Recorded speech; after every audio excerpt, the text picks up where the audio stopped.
The governor's deal with the devil. The problem was manpower and logistics. England could not afford to sustain a large, permanent, conventional navy in the Caribbean. The solution, devised by successive, desperate governors of Jamaica, was radical, illegal, and brilliant. Privateering. Privateering was, by definition, state-sponsored piracy. The Crown, through the governor, issued letters of marque, legal documents that essentially granted a license to steal. These privateers were authorized to attack and plunder Spanish ships and settlements, taking up to 90% of the proceeds for themselves, with the remaining small fraction going to the Crown. The Crown, however, was happy. They got a highly motivated, self-funding, ruthless navy for free and deniable assets to wage a shadow war against Spain. The true genius behind this system was Governor Sir Thomas Modiford, a brilliant but utterly ruthless statesman. Modiford understood that to attract the most skilled, most fearless, and most effective marauders in the world, the true buccaneers or brethren of the coast, he had to make Port Royal the most profitable and safest port to sell their loot. He turned a blind eye to every imaginable crime, slashed import duties on looted goods to near zero, and most critically, guaranteed the safety of the pirates' wealth. Once gold or silver was traded for English currency in Port Royal, it became legitimate wealth, protected by English law. This created the largest, fastest-moving, and most sophisticated money laundering operation of the 17th century. The city exploded. The city of unimaginable excess. In the 2 decades between 1660 and 1680, Port Royal became a legend. It was dubbed the Warehouse of the West Indies, a magnet for the world's most ambitious, desperate, and skilled individuals. The city was geographically tiny, crammed onto a narrow, low-lying sand spit.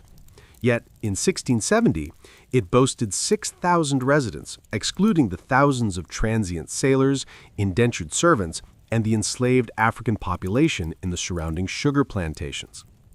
It was a place of extreme, almost unbelievable contrasts. Financial shockwave.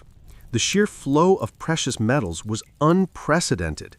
The typical booty from a successful buccaneer raid could be valued at £300,000 to £500,000 in contemporary value. In modern terms, tens of millions of dollars. This money was immediately injected into Port Royal's local economy. One buccaneer, having sold a single prize, was known to have spent 3,000 pieces of eight in one night on drink and women. The architecture of vice. The city was built in a rapid, haphazard frenzy. Multi-storied brick buildings, grander and more sophisticated than anything in early Boston, sprung up around a central square, dominated not by a church, but by the King's Storehouse, the nerve center of trade and plunder. By the 1680s, the city had an estimated 480 taverns and 22 drinking houses for every 1,000 residents, alongside an equally astonishing number of brothels. The city's reputation was well earned. The famed Protestant preacher Cotton Mather would later call it the pound of gold in the jaws of hell. The birth of insurance and investment. The merchants of Port Royal, though dealing in stolen goods, were shrewd businessmen. To manage the immense risk associated with buccaneer voyages, ship sinking, Spanish retaliation, double crossing, they became pioneers of modern financial instruments. They devised sophisticated forms of marine insurance, known as bottomry, allowing merchants to invest small shares in a dozen voyages, hedging their bets. They invented forms of early joint stock companies and even nascent versions of modern futures contracts to pre-sell expected loot. Port Royal was, in its own savage way, a laboratory for the brutal efficiency of modern capitalism. Sir Henry Morgan, the pirate who became a saint. No figure embodies the astonishing, almost fictional reality of Port Royal more than Sir Henry Morgan. Morgan was not the cartoon pirate of later lore. He was a brilliant, highly disciplined military commander, a visionary strategist, and a ruthless entrepreneur. He rose from an obscure Welsh planter on Barbados to become the most successful privateer in history, and later the lieutenant governor of Jamaica, the ultimate conversion of pirate to politician. Morgan's exploits were astonishing.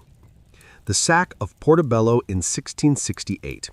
He led 400 men against the heavily fortified Spanish port of Portobello, the staging ground for all Peruvian silver.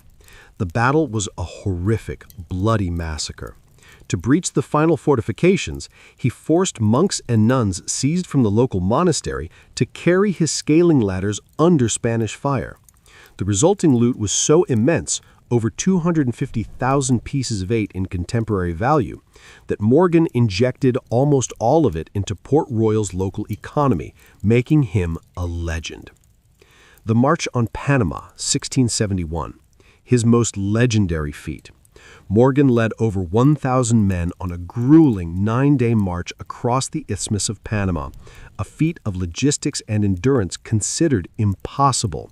They emerged to attack the wealthy city of Panama Vieja, the Golden Cup of the Pacific.